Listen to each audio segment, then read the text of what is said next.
A conjuração anticristã. Monsenhor Henri de Lassus, doutor em teologia.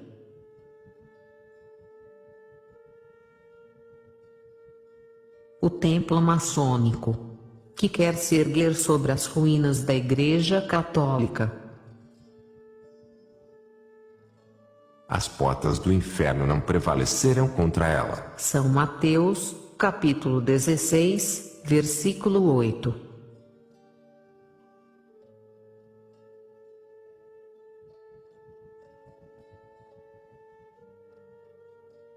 Capítulo 3. A Renascença, ponto de partida da civilização moderna. Na sua admirável introdução à vida de Santa Elizabeth, Montalembert diz que o século XIII foi, pelo menos no que concerne ao passado, o apogeu da civilização cristã. Talvez jamais a esposa de Cristo tenha reinado com um império tão absoluto sobre o pensamento e sobre o coração dos povos.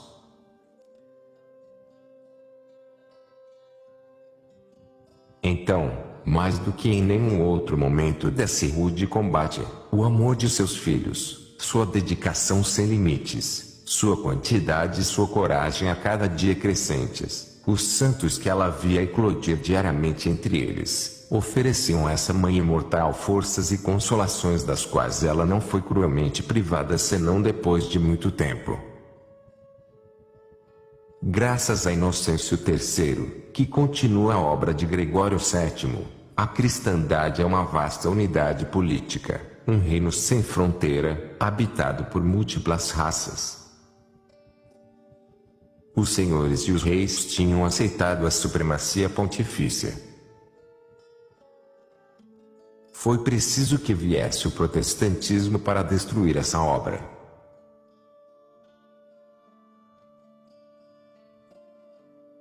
Antes mesmo do protestantismo, um primeiro e rudíssimo golpe foi dado na sociedade cristã, a partir de 1308.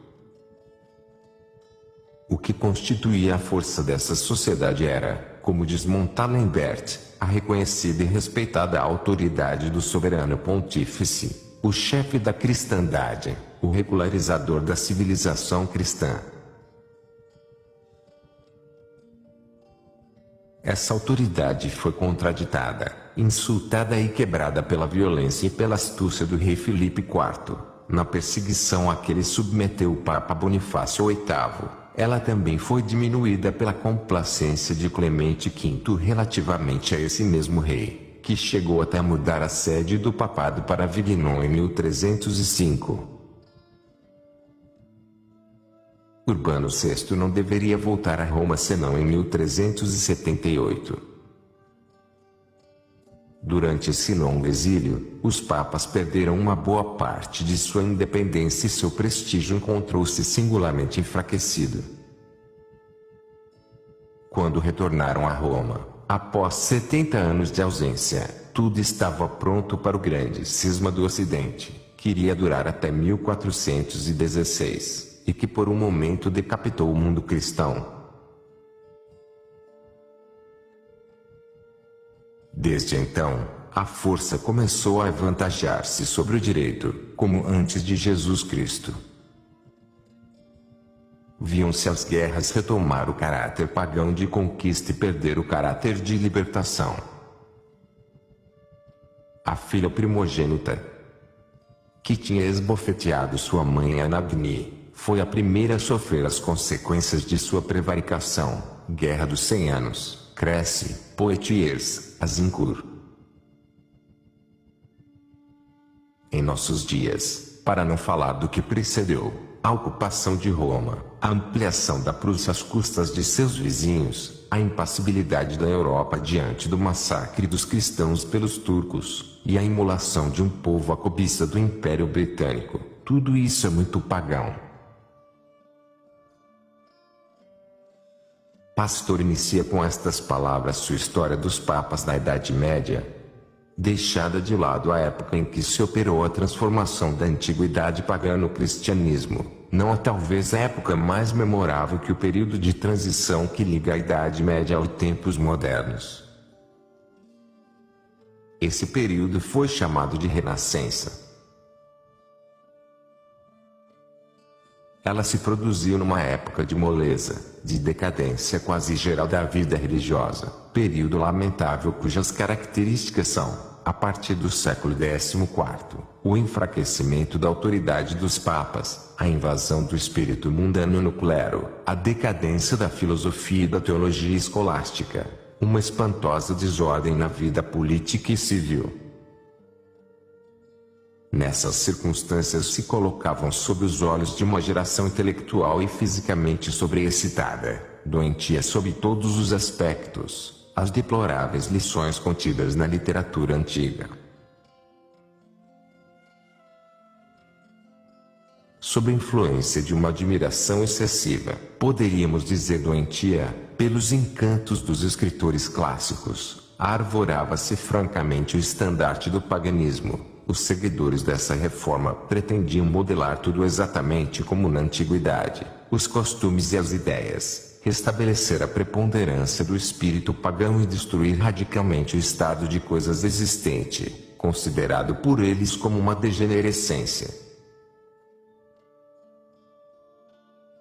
A influência desastrosa exercida na moral pelo humanismo fez-se igualmente sentir cedo de maneira assustadora no domínio da religião. Os seguidores da Renascença pagã consideravam sua filosofia antiga e a fé da Igreja como dois mundos inteiramente distintos e sem nenhum ponto de contato.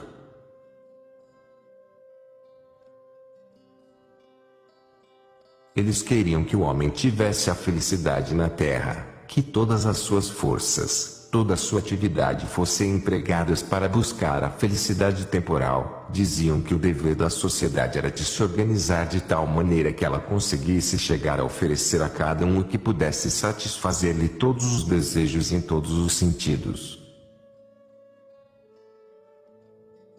Nada de mais oposto à doutrina e à moral cristãs. Os antigos humanistas, diz com muita razão Jean Jansen, não tinham menos entusiasmo pela herança grandiosa legada pelos povos da antiguidade do que tiveram mais tarde seus sucessores. Antes destes, eles tinham visto no estudo da antiguidade um dos mais poderosos meios de educar com sucesso a inteligência humana.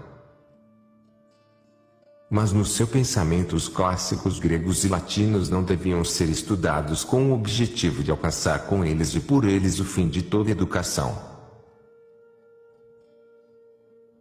Eles entendiam dever colocá-los a serviço dos interesses cristãos. Desejavam antes de mais nada chegar, graças a eles, a uma compreensão mais profunda do cristianismo e a melhoria da vida moral. Mas pelos mesmos motivos os padres da Igreja tinham recomendado e encorajado o estudo das línguas antigas.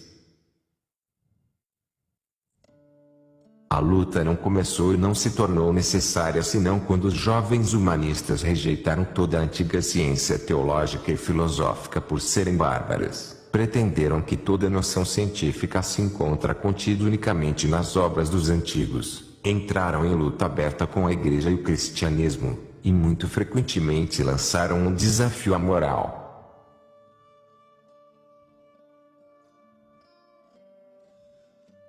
A mesma observação vale para os artistas. A Igreja, diz o mesmo historiador, colocara a arte a serviço de Deus, chamando os artistas para cooperarem na propagação do reino de Deus sobre a terra e convidando-os a anunciar o Evangelho aos pobres. Os artistas, respondendo fielmente a esse apelo, não erguiam o belo sobre um altar para dele fazer um ídolo, adorado por si mesmo. Eles trabalhavam para a glória de Deus. Através de suas obras de arte eles desejavam despertar e aumentar nas almas o desejo e o amor dos bens celestes.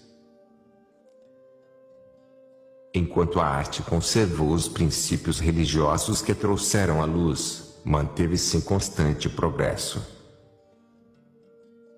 Mas na medida em que se evaneceram a fidelidade e a solidez dos sentimentos religiosos, ela viu escapar-lhe a inspiração.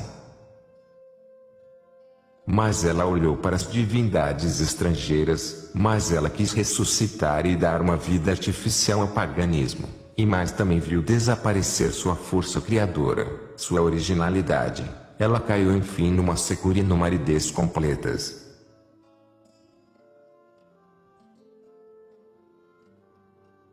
Sob a influência dessas intelectuais, a vida moderna tomou uma direção inteiramente nova, que foi o oposto da verdadeira civilização. Porque, como disse muito bem Lamartine, toda civilização que não vem da ideia de Deus é falsa. Toda civilização que não tem a ideia de Deus é curta. Toda civilização que não é penetrada da ideia de Deus é fria e vazia. A última expressão de uma civilização perfeita é Deus melhor visto, melhor adorado, melhor servido pelos homens.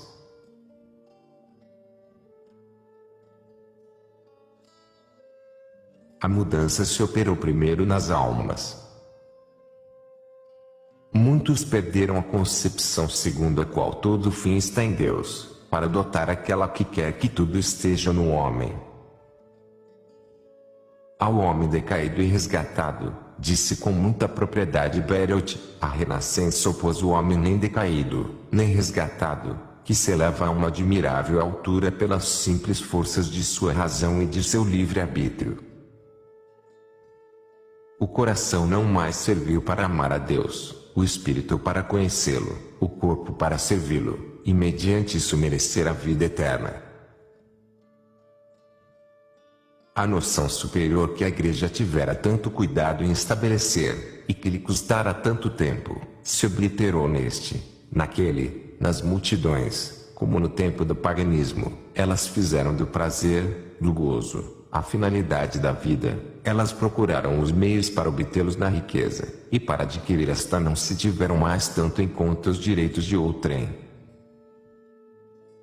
Para os estados, a civilização não foi mais a santidade de numerosos, e as instituições sociais meios ordenados para preparar as almas para o céu. Novamente eles encerraram a função da sociedade no tempo, sem atenção para as almas feitas para a eternidade. Naquela época, como hoje, deram a isso o nome de progresso. Tudo nos anuncia, exclamava com entusiasmo Campanello, a renovação do mundo. Nada impede a liberdade do homem. Como se impediria a marcha e o progresso do gênero humano? As novas invenções, a imprensa, a pólvora, o telescópio, a descoberta do novo mundo, etc., vindo juntar-se ao estudo das obras da antiguidade, provocaram uma embriaguez de orgulho, que disse, a razão humana basta a si mesmo para governar seus negócios na vida social e política. Não temos necessidade de uma autoridade que sustente ou corrija a razão. Assim foi derrubada a noção sobre a qual a sociedade tinha vivido e em razão da qual ela havia prosperado a partir de nosso Senhor Jesus Cristo. A civilização renovada do paganismo agiu inicialmente sobre as almas isoladas, depois sobre a opinião pública, depois sobre os costumes e as instituições. Seus estragos manifestaram-se em primeiro lugar na ordem estética e intelectual. A arte, a literatura e a ciência retiraram-se pouco a pouco do serviço da alma para se empenharem na animalidade, fato que conduziu para dentro da ordem moral e da ordem religiosa essa revolução que foi a Reforma. Da ordem religiosa o espírito da Renascença ganhou a ordem política e social com a Revolução. E eles que atacam a ordem econômica com o socialismo. É aí que a civilização pagã devia chegar, é aí que ela encontrará seu fim, ou nós o nosso, seu fim, se o cristianismo retomar o domínio sobre os povos apavorados ou, melhor dizendo, acabrunhados pelos males que o socialismo fará pesar sobre eles. O nosso, se o socialismo puder levar até o fim a experiência do dogma do livre gozo nesta terra e nos fizer sofrer todas as consequências. No entanto, isto não se fez e não continua sem resistência. Uma multidão de almas permaneceu e permanece hoje ligada ao ideal cristão, e a Igreja está sempre presente para mantê-lo e trabalhar pelo seu triunfo. Daí o conflito que, no seio da sociedade, dura mais de 5 séculos, e que hoje chegou ao estado agudo. A renascença é, pois, o ponto de partida do estado atual da sociedade. Tudo quanto sofremos vem daí. Se queremos conhecer nosso mal e tirar desse conhecimento remédio radical para a situação presente, é preciso remontar à renascença. E não obstante, os papas a favoreceram, ela que foi o ponto de partida da civilização dita moderna. Impõe-se uma palavra de explicação.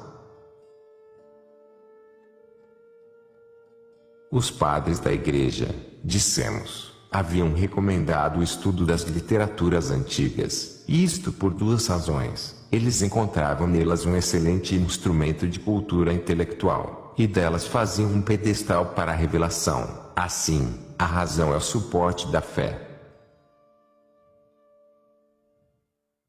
Fiéis a essa orientação, a Igreja, e em particular os monges, colocaram todos os seus cuidados em salvar do naufrágio da barbárie os autores antigos, em copiá-los, em estudá-los, e em fazê-los servir à demonstração da fé.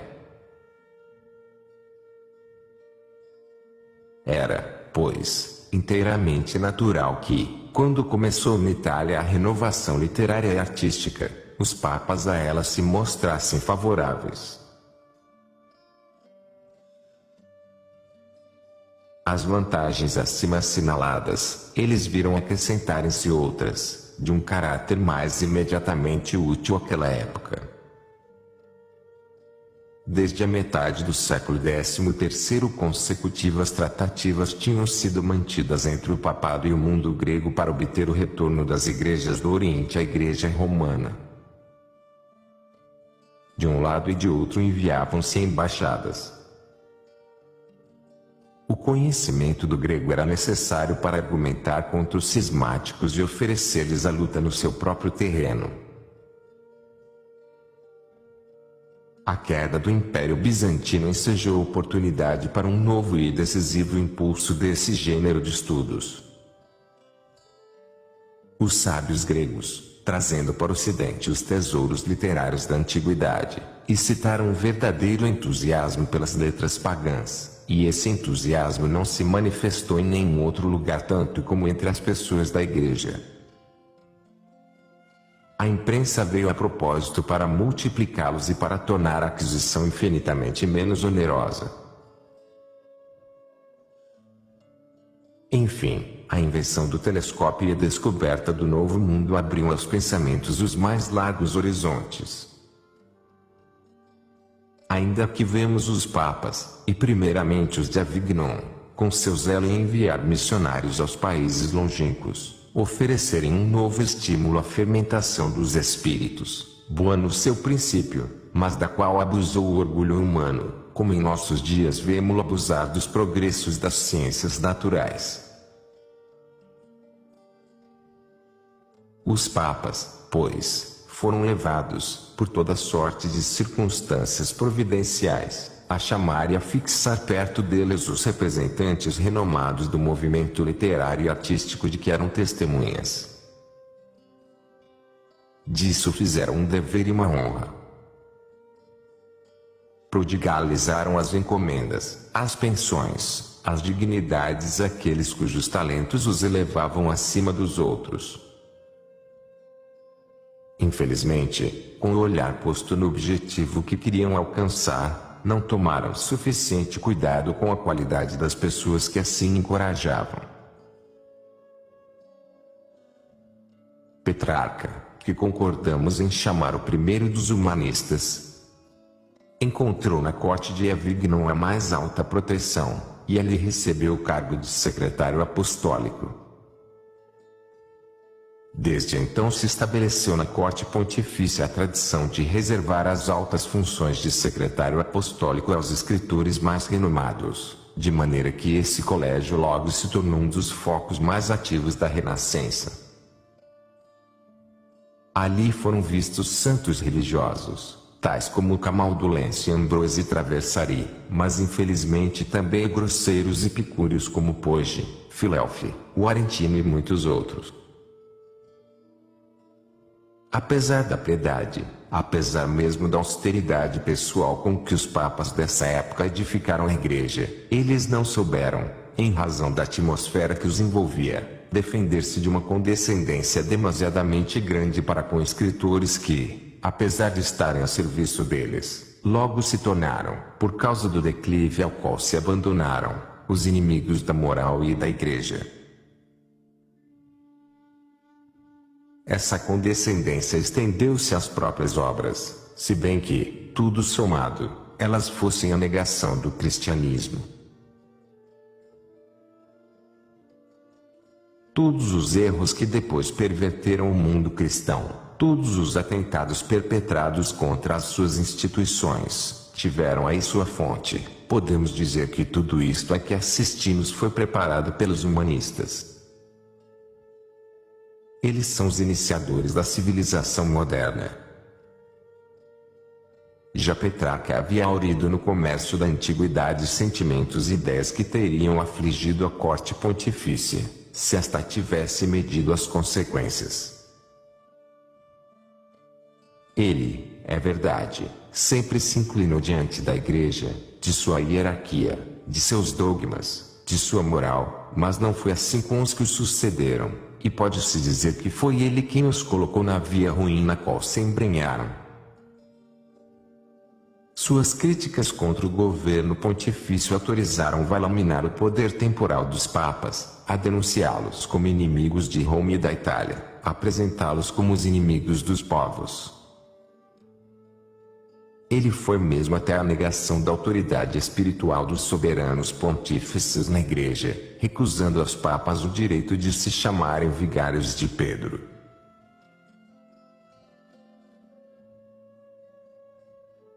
Outros apelaram ao povo ou ao imperador para restabelecerem seja a República Romana, seja a unidade italiana, seja um império universal, coisas essas que, todas, vemos nos dias atuais, tentadas. Ano 1848. Realizadas. Ano 1870. Ou apresentadas como objetivo das aspirações da franco-maçonaria. Alberti preparou uma outra espécie de atentado, o mais característico da civilização contemporânea. Jurista e literato, compôs um tratado do direito. Aí proclamava que a Deus deve ser deixado o cuidado das coisas divinas, e que as coisas humanas são da competência do juiz. Era, como observa Guiraldi, proclamar o divórcio da sociedade civil e da sociedade religiosa. Era abrir os caminhos àqueles que querem que os governos não persigam senão os fins temporais e permaneçam indiferentes aos espirituais, defendam os interesses materiais e deixem de lado as leis sobrenaturais da moral e da religião. Era afirmar que os poderes terrestres são incompetentes ou devem ser indiferentes em matéria religiosa, que eles não têm que conhecer a Deus, que eles não têm que fazer observar suas leis. Era, numa palavra, formular a grande heresia do tempo presente, e arruinar pela base a civilização dos séculos cristãos. O princípio proclamado por esse secretário apostólico encerrava o germe de todas as teorias que nossos modernos defensores da sociedade laica atribuem a si. Bastava deixar esse princípio se desenvolver para chegar a tudo que hoje testemunhamos com tristeza. Atacando assim a base da sociedade cristã, os humanistas derrubavam ao mesmo tempo no coração do homem a noção cristã do seu destino. O céu, escrevia Colácio Salutati, nos seus Travolts d'Hercule, pertence de direito aos homens enérgicos que sustentaram grandes lutas ou realizaram grandes trabalhos sobre a terra. Extraíram-se desse princípio as decorrentes consequências. O ideal antigo e naturalista, o ideal de Zenon, de Plutarco e de Epicuro, consistia em multiplicar ao infinito as energias de seu ser, desenvolvendo harmoniosamente as forças do espírito e as do corpo. Este tornou-se o ideal que os fiéis da Renascença adotaram, na sua conduta, assim como nos seus escritos, em substituição às aspirações sobrenaturais do cristianismo. Este foi, nos dias de hoje, o ideal que Friedrich Nietzsche levou ao extremo, gabando a força, a energia, o livre desenvolvimento de todas as paixões, que devem fazer o homem chegar a um estado superior àquele em que ele se encontra, que devem produzir o super-homem. Para esses intelectuais, e para aqueles que os escutaram, e para aqueles que até nossos dias fizeram-se seus discípulos, a ordem sobrenatural foi, mais ou menos completamente, posta de lado. A moral tornou-se a satisfação dada a todos os instintos. O gozo sob todas as formas foi objeto de suas pretensões. A glorificação do prazer era o tema preferido das dissertações dos humanistas. Laurent Weil afirmava no seu tratado de Voluptate que o prazer é um verdadeiro bem, e que não há outros bens fora do prazer. Essa convicção levou-o, a ele e a muitos outros, a escrever em poesia as piores licenciosidades. Assim eram prostituídos os talentos que deveriam ter sido empregados em vivificar a literatura e a arte cristãs. Sob todos os aspectos ocorria o divórcio entre as tendências da Renascença e as tradições do cristianismo. Enquanto a Igreja continuava a pregar a decadência do homem, a afirmar sua fraqueza e a necessidade de um socorro divino para o cumprimento do dever, o humanismo tomava a dianteira relativamente a Jean-Jacques Rousseau para proclamar a bondade da natureza. Ele deificava o homem. Enquanto a Igreja assinalava uma razão e um fim sobrenaturais para a vida humana, colocando em Deus o termo do nosso destino, o humanismo, repaganizado, limitava a este mundo e ao próprio homem o ideal da vida. Da Itália, o movimento ganhou as outras partes da Europa. Na Alemanha, o nome de Hegel foi, sem que esse sábio soubesse, o grito de guerra de todos os que trabalharam para destruir as ordens religiosas, a escolástica e, no final das contas, a própria Igreja. Sem o escândalo que se fez ao seu redor, Lutero e seus discípulos jamais teriam ousado sonhar o que fizeram. Nos Países Baixos, Erasmo preparou, ele também, os caminhos da reforma com seu elogio da loucura. Lutero nada fez além de proclamar bem alto e descaradamente executar o que Erasmo não cessara de insinuar. A França tinha igualmente se apressado em acolher em seu território as letras humanistas. Elas não produziram aí, pelo menos na ordem das ideias, efeitos tão ruins. Não se passou da mesma forma com os costumes. Desde que os costumes dos estrangeiros começaram a nos agradar, diz o grande chanceler de Weyer, que presenciou aquilo sobre o que lhe fala, os nossos se perverteram e se corromperam de tal maneira que podemos dizer, há muito tempo não somos mais franceses.